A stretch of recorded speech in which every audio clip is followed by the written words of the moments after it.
do, I think, but we don't know for sure. But the play couldn't capture that, unfortunately, but it's part of the story. No, it is. And the documentary, AKA Jane Roe, if you want, it's a fabulous documentary. And you get to see like all of the stuff you saw in the play, including like the baptism and end of life information about Norma and Sarah. It's mostly Norma's story, so it's really fascinating. There are a couple of myths about Roe I want to mention first, and then I think we should take questions. If anyone has them, I can say other things. But I'd rather be a conversation. But there are a couple of myths that not everybody knows about Roe versus Wade. If you listen to conservatives, they will make it sound like it was this incredibly polarizing 5-4 that decisions we're used to in the 1990s and 2000s. It wasn't. It was 7-2. And not only was it 7-2, but Roe is 73. 4 years later, Jerry Falwell, and most of you are old enough to remember Jerry Falwell, and his son is a skunk, so is he. But Jerry, you can find pictures of Jerry Falwell Jr. on votes. But anyway, he was asked about abortion. He was the most important evangelical leader in America in 1970. And he was asked, what do you think about Roe? What do you think about abortion? And he said, I don't care. It's not my issue. It's not the evangelical issue. We don't, it's a hard issue. He's actually, from what I understand, the interview was pretty intelligent. He said it's a hard issue and people should decide. What changed America forever was Ed Meese. And it's an underreported story, but Ed Meese was Ronald Reagan's first chief of staff, then attorney general, but he also helped run Ronald Reagan's campaign. And Ed Meese went to evangelical leaders, who were mostly Democrats, and said, come into the Republican fold, and we will give you power and money and prestige, and it's most important, a seat at the table. Come into our fold, and we will do it on the backs of 2 cases, the most. Miranda, Richard Miranda warnings, if you watch Law Enforcement, you'll know Miranda.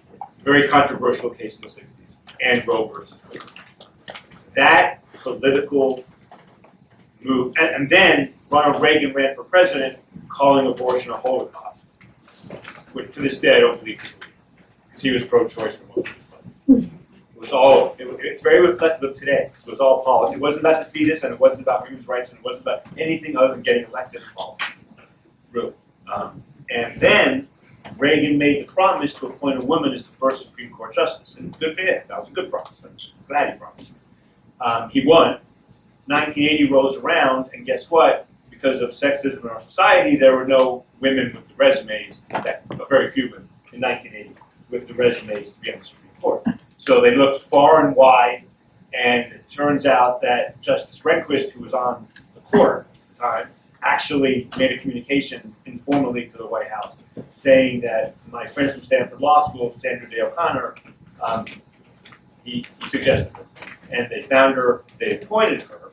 Her record on choice was mixed, and that would turn out to be the case when she became a justice. And the evangelical right went crazy. They went crazy. And they were going to leave the Republican Party. This is all done. And Ed Meese called him to the White House and said, look, we had to appoint a woman. This was, we didn't have a whole lot of choices.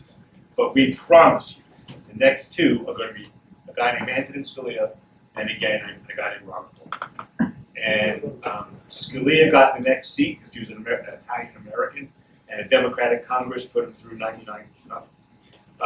He was the first Italian-American, and that was a big deal. They kind of forgot about his conservatism. And then, but Scalia's seat didn't matter because he took over from another conservative. The moderate on the court, Justice Powell, resigned, and that became the Bork hearings. We did 3 or 4 years ago as a play. Sitting conversation at the Bork hearings, which is the last time you heard. You all know Bork didn't get it. They then nominated a guy named Judge Ginsburg, not Ruth Bader, not related, just different Judge Ginsburg, very conservative, as conservative as Bork. He didn't get it because he turned out he smoked pot with his students at Harvard. something the Republicans at the time could not cope with. I wonder what happened today. That's a question. But anyway, and that's how we got Justice Anthony Kennedy. And Justice Anthony Kennedy, Reagan said to the people when Ginsburg was taken out of it, get me somebody who the Senate will confirm. Literally got that. So they got Justice Kennedy, and because Justice Kennedy had a last-minute change in 1992, Roe versus Wade was not reversed, even though there were 4 judges on the court who wanted to reverse it, and everybody thought Kennedy would be the 5th. Kennedy voted to reverse Roe in 1989, but there were only 4 votes. Then Justice Thurgood Marshall resigned, Justice Clarence Thomas took his place. Now we have 5 votes, but Kennedy makes 4 because he changed his mind at the last one. And they wrote an opinion, and this is what I want to say about Roe, and then we can take the question. The thing about Roe that I've underestimated over the years, my mother was having women's, sorry.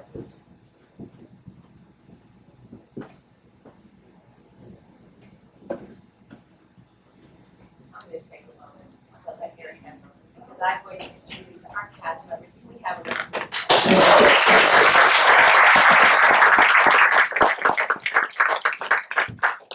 In 1971, I was 13, and my mother was having consciousness raising meetings. And I remember sitting in. It was either Superman or this meeting. So, and this is before Roe. This is Roe before Roe. And the topic of conversation, all kinds of conversations, not unlike what you saw tonight. Although I don't remember that part. That would have freaked me out. But they were talking about abortion and how important it was to their lives. Lives. My sister was 60. Her life. I have 3 daughters now. And what is true about Roe is that although for millions of women it was legally significant for the abortion perspective, what I've come to realize recently is how important the symbol of Roe is for issues across the board involving gender equality. And in my law professor hat, when I'm talking to lawyers and being a law professor, it's been my position for a long time that the Supreme Court does way too much across the board in all areas of law. I won't go into that here, but because that's my position about the court in general, I've been on record many times saying I'm pro-choice all the way down. I've had my wife, Lynn, giving a talk to Planned Parenthood. I volunteer for Planned Parenthood. But the case is legally wrong. Roe is a legally difficult case to justify. And so is the second case, Casey, which didn't overturn it. But so are 100 other important Supreme Court cases. So my position has always been, I'll give you back Roe and Casey and a few others, and you give me back the gun case and the voting rights cases and all that other stuff. What I've come to realize, though, is that this play, it's about Norman. It's okay for this play to be called Roe, but the reality is, Roe has not been the law in this country since 1992. The law in this country is a case called Planned Parenthood versus Casey, which is the law. Roe is not the law. But we keep talking about Roe. And then finally, when I read Justice Alito's draft opinion, it occurred to me, one can write an opinion saying there's no constitutional right to an abortion in a way that is not horrific. I think that's not demeaning, ostracizing, and doesn't make the pregnant woman invisible. But that's not what Justice Alito drafted. Now, you're going to see, come June, that draft opinion change dramatically because the court reads the newspaper. And if you don't see it change dramatically, then that's another question. I'd be shocked. They're going to overturn Roe. Roe is gone. Roe, and when I keep saying Roe, it's not really Roe, it's Casey, but they're both gone. And when that happens, I think we have to focus not on the Supreme Court. When I was here last time, 4 years ago, I said to people, Roe and Casey are not going to last. They're going to be overturned. And I begged Planned Parenthood for decades to start getting into the schools, middle schools, high schools, and convincing young women that they can never be without the right to choose. They can't. Even if you believe a fetus is a baby, and I totally respect that point of view. I don't hold it. I understand it. I get it. I see those pictures and I get a little bit, But it still has to be an individual choice, otherwise women can't. So, in June, sometime in June, Roe and Casey are going to be gone. And I implore you, I beg you to work at the local level to change things. When I say local, I mean city and state. I am not, I don't think, just yesterday I was listening to a pro-life woman running for state legislature in some Midwestern state talking about murdering innocent unborn people. And then the host said, people are saying the Alito opinion will suggest they're going to come after contraception and same-sex marriage. Hell yeah! That's what the host said. Hell yeah! They are coming for contraception. They are coming for same-sex marriage. They are coming from gay rights. But the focus, you got to stop thinking about the Supreme Court. I said that 4 years ago. I said it 20 years ago. I've been saying it as long as I've been walking for 31 years. We've got to get Stacey Abrams. Now, Yes. I want to say I speak completely in a personal capacity. 100%, not representing my school. Women need to women and men need to take to the streets.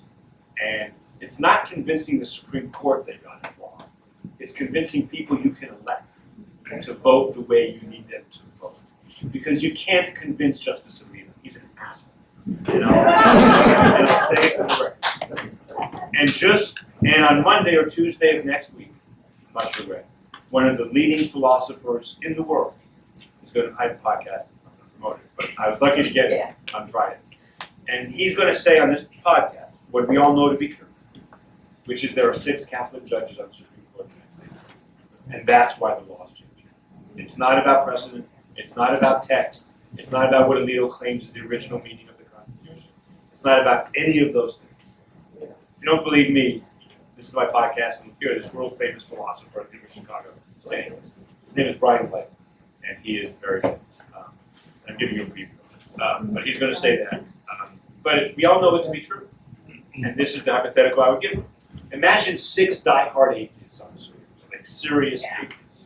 I've worked with Americans United for Separation of Church and State, Americans United for Separation of Church and State. If their leaders are on the Supreme Court, which is the equivalent of Alito, Thomas, and Barrett being on the Supreme Court, and Kavanaugh, you know what the law would be. It'd be pro-choice all the way down. Same-sex marriage would be legal. Contraception would be required, possibly, to be part of our welfare state, and all kinds. But we don't have 6 atheists. We have 6 Catholics, and that's the difference. Go out there and get people. Happy to take any questions. What was the podcast you were talking about? It's called Supreme. I didn't mean to do that. I was just saying. It's called Supreme. Supreme Myths. The name of my first book was Supreme Myths: Why the Supreme Court is not important. It's just. Do you think there's the hope ever we would see a justice like Earl Warren again in America? I don't want a justice like Earl Warren. Donald Trump won by 75,000 to 100,000 votes in 3 states, 3 swing states. 1 in 5 voters said the most important issue to them was the Supreme Court. That's 20%. In an election that close, that's everything. Without Trump's list of Supreme Court justices who he wanted to appoint, I honestly believe he loses the election. The Reagan Revolution was made possible by a court in the 1960s that went too far. Earl Warren can't solve your problems. Every time the Supreme Court either goes too far to the right or too far to the left, it's only got too far to the left once. From 1954 to about 1975. That's about it. For the rest of American history, it's been right of center.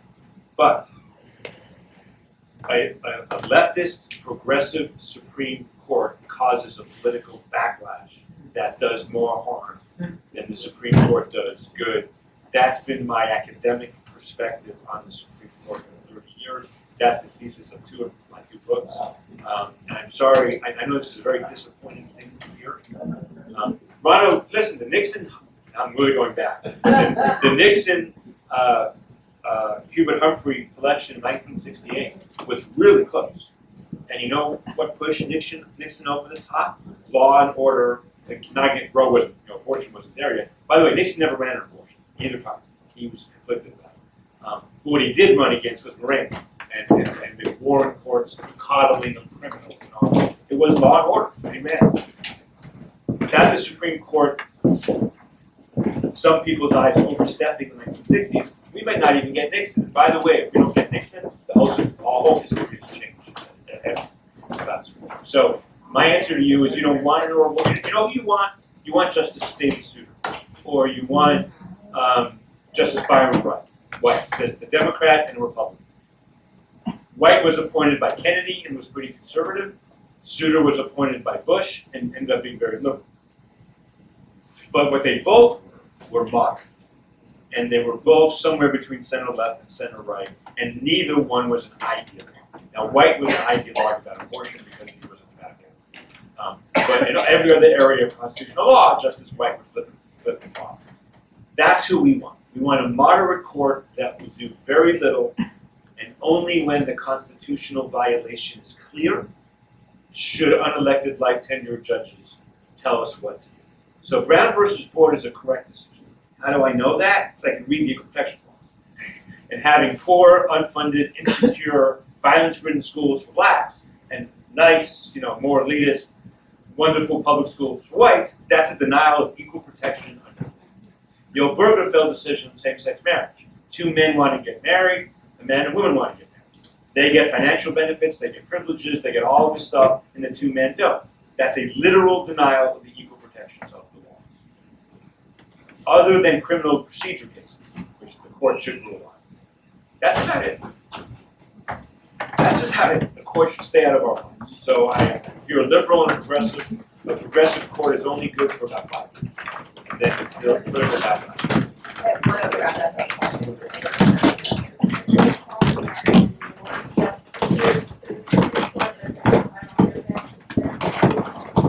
So you have to understand Joe Biden.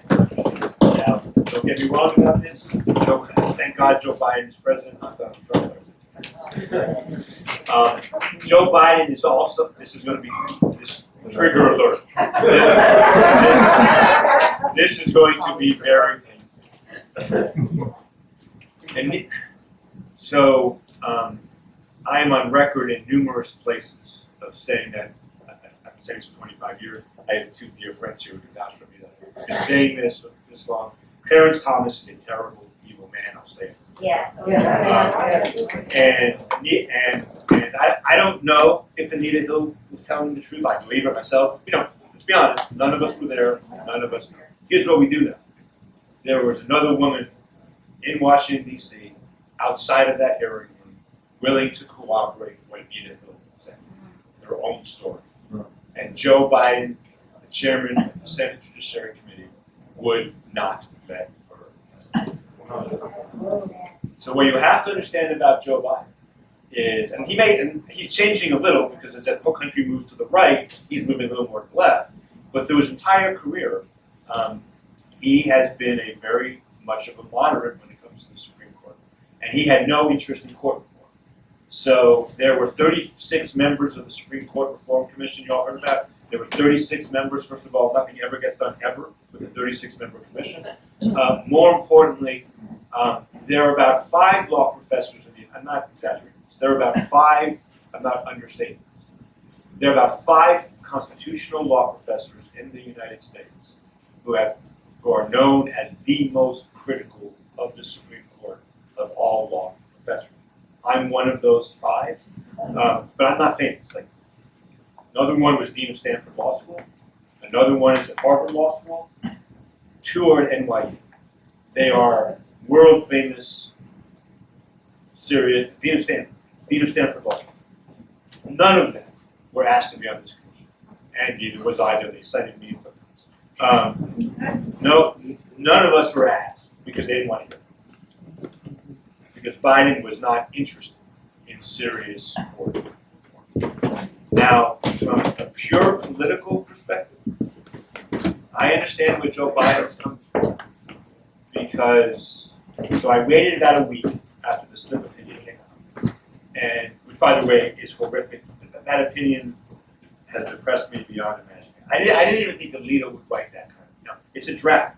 It's going to get changed. But it was what's in his heart, and that's foul. But anyway, I do think Biden knows what I know and what I've also been saying, which is reversing Roe versus Wade and returning the issue of abortion to the states will, in the long run, I'm 63 years old, I'm not sure I will see it, but in the long run will help Democrats, will help progressives, will help the left, and will help women get abortions in the long run. It's And going why do you say that? So explain that a little further. Why you told that to me 4 years ago, and I didn't fully understand it. And that was on my list of what to ask you. So, I've talked to Democratic and Republican Party operatives about this over the last 30 years. And here's the dirty little secret. Republican Party operatives, the ones who really run the campaign, they don't want Roe. Because they know because traditionally, conservatives turn out to vote on this issue much more than Democrats and progressives. And it's not going to be right away. It's going to be really horrible and painful and terrible in a lot of states. But eventually, the American public believes that overwhelmingly that abortion should be legal in the first trimester. It gets very sticky in the trimester and second trimester, and then many, if not most Americans, think after viability, abortion should be legal. It will play out that way over time eventually. That's what will happen. And when it happens next time, it'll happen through legislation, not through judicial fiat. So one of the things that Ed Meese said to the evangelicals back in 1979 and 80 was, it's a double, we can hit them with two things. We can hit them with abortion, and we can hit them with, and you're being told, you in Kansas, and you in Nebraska, and you in rural Georgia, are being told what to do by these elite lawyers in Washington, D.C., who shouldn't be making these kinds of, they call it law, it was a decision, but they call it a law. And that was, he knew what he was talking about. He did. If you take away the second whammy, this is being done by 5 lawyers, or 6 or 7 in Washington, D.C., and return the issue to the people and the legislatures, eventually the American majority view will prevail. And when it prevails next time, it'll be in the legislature, not in the courts, and it'll be more solid. Now, there's going to be a lot of pain before that, but that's what happens. Okay, so clearly, it's gonna be the legislature that decides this, because the courts move too slowly with appointments and everything. Eric, I'm gonna ask you the same question I asked another Eric the other night at the Carter Center, Eric Holder. How about, what do you feel about getting rid of the filibuster? And I know it's a slippery. Well, so for me, I have a conflict of interest in this. And I'll answer the court reform question this way and then get to your question. When Justice Scalia died in 2016, I was actually I had just finished the most important legal conference of my career, and I had promised my wife and family, we're going to the mountains, no phones, no iPads, nothing. So a friend of ours gave us his house, we went to the mountains, it's Saturday, my phone's off, my phone's not been on for 24 hours. My wife gets a text, what does Eric think about Scalia? I'm like, I'm not answering the question. And my wife's like, this sounds important. Scalia's dead, I turn on my phone, it blows up, I'm ready for the salon, blah, blah. And then I thought about it, and here's the solution I came up with, which to this day I think is the right answer to your question. At that moment in time when Scalia died, there were 4 Republican justices, there were 4 Democratic justices. The most liberal Republican, Kennedy by far, was more conservative than the most conservative Democrat prior. It was an evenly balanced Supreme Court. That's my answer to you. I went around the country for 6 months after that, trying to convince people this is the Supreme Court we need. One with an even number of Republicans and Democrats.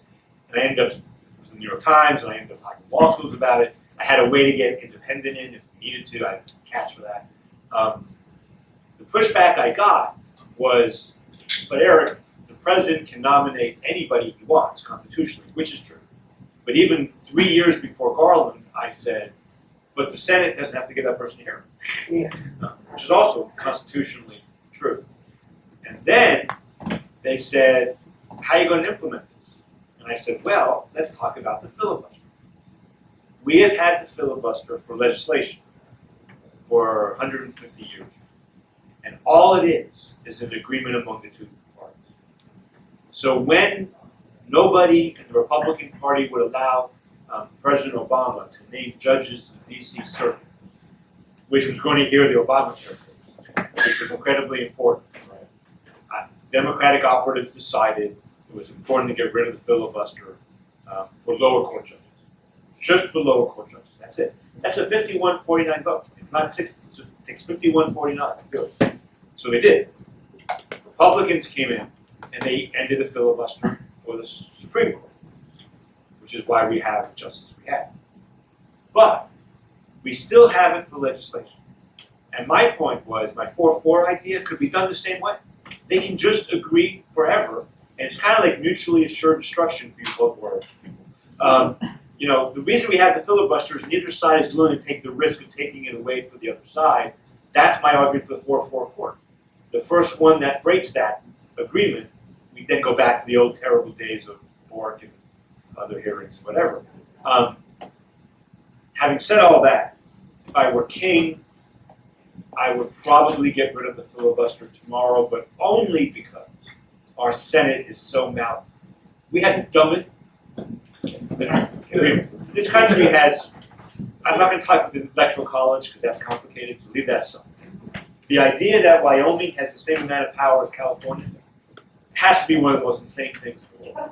And in fact, the Supreme Court has held that for every political institution in America that has elected people in it, obviously except the U.S. Senate, it's one person, one vote. Yeah. But it's not one person, one vote in the Senate, because Wyoming has the same powers of California. So given that, I'm probably in favor of the filibuster because the small states have too much power. If we had a one person, one vote senator, where California, New York, and Texas, to be fair, California, New York, and Texas would dominate the Senate like they dominate the House. I mean, Biden will veto everything, and how that plays out in the politics of government. But the filibuster is a more complicated question than you would hear most of the time. Having said that, I do want to mention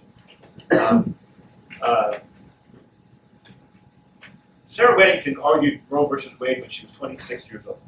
That's tied for the youngest person ever to argue in front of the Supreme Court. There's only one other person who's ever argued in front of the Supreme Court at that age. His name is Emmett Bondron, of Bondron, Mixon, and Elmore. Emmett's a good friend. Emmett not only argued a case in 1963 about one person, one vote, and redistricting, and that kind of stuff. At that time, he was the youngest person ever argued in the Supreme Court. He also argued a redistricting case 2 years ago. So he argued a case in 1963 and 2019, which is in fact the biggest distance of any person in history. Emmett, if he were here, would be railing, and justifiably so, about redistricting and gerrymandering and all of that. And you can blame the Supreme Court for a lot of that too. So we have to find a way to change how we elect people in this country. Yeah, you're not going to get that from the Supreme Court.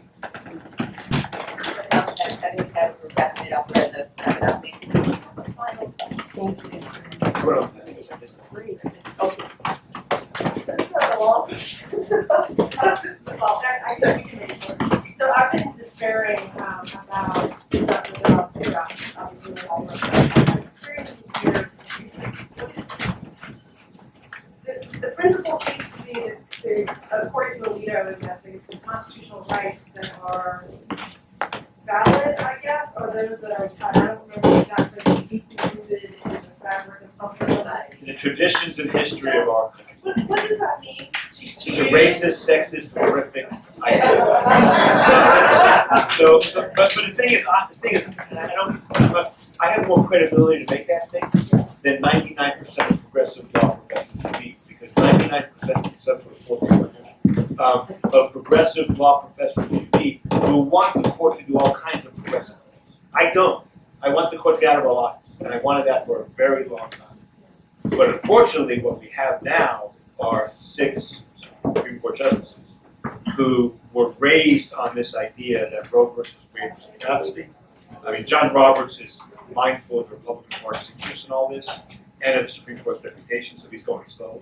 He may convince one other, who knows? I doubt it. But the idea is going to be that the Constitution only protects those rights that are specifically mentioned in the Constitution, which, by the way, does not include the right to own a gun outside of the legislature. Yeah. Oh. They're never going to say that. That's true. But like free speech, all right, that's protected in the Constitution. We got to figure out what that means. Free exercise of religion, all that. What this court is saying is, to the extent we have rights that are not listed in the Constitution, they have to be those that have been secured throughout American history and traditions for 200 years. And obviously, since women didn't vote in 1788 or 1868, since people of color were excluded from all of our constitutional amendments, up until like 1868, including those, and 1430. It's just a white male way of preserving white male power.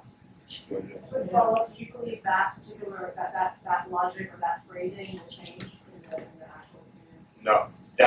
So the striking thing about the draft opinion, which is a draft, and the Supreme Court's opinions change dramatically.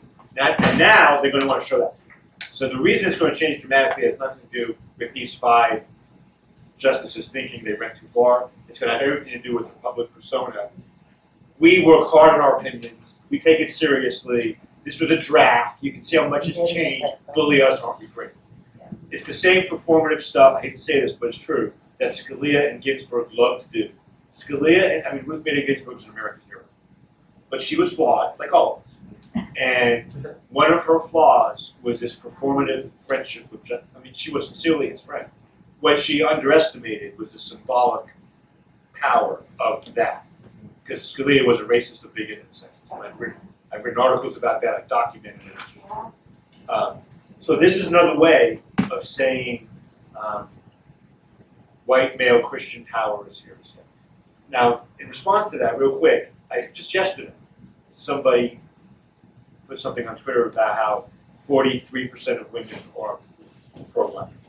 To which my answer is officially, men take away men's rights all the time, and women can take away women's rights. And it says nothing about the controversy. That my answer is, if you think abortion is wrong, don't have an abortion. But if you're a woman who wants to stop my daughters from having an abortion, then you're doing the same thing a man is doing, and you're no better off, and you have no more standing to say what you're saying than a man would, because you're still taking away that person's liberty. And I want to be clear. I think abortion should be an absolutely protected right. In fact, I would pass a constitutional amendment enshrining the right in the Constitution. But that doesn't mean I believe it's constitutionally protected. Those are 2 different things. And I said in 1991, my first week at Georgia State Law School, this is after Roe but before Casey, so we still thought Roe was going to be overturned. And because Thomas was appointed, and now he had 5 votes to overturn Roe. And to assuage my liberal progressive friends, I kept saying, if they can do Roe, then they can do all kinds of other terrible things. And this court is heading to the right, and when it goes too far to the right, it's going to do all. So, just by the way, one sentence of history. To the founding fathers, who were all slave-owning, but they weren't dumb. And their view of rights was not our view of rights. Their view of rights was they're protected by the legislature and the people. It is only when there is an absolute clear, the Constitution says the president has to be 35. So no, you can't have a 33-year-old president. And prior restraints on speech. The government stopping speech before it happened. That's what happened in England in the 17th century. They hated it. So that's why they put free speech. But that's all they meant by free speech. Everything you know about free speech has nothing to do with the original meaning of the free speech clause. My point there is they didn't equate rights with judicially enforceable rights because they didn't think judges should be that important. They were right about that. And until our country realizes that, I think we're always going to have, we'd be better off with the Supreme Court that did much less for us and for them. Thank you, Eric.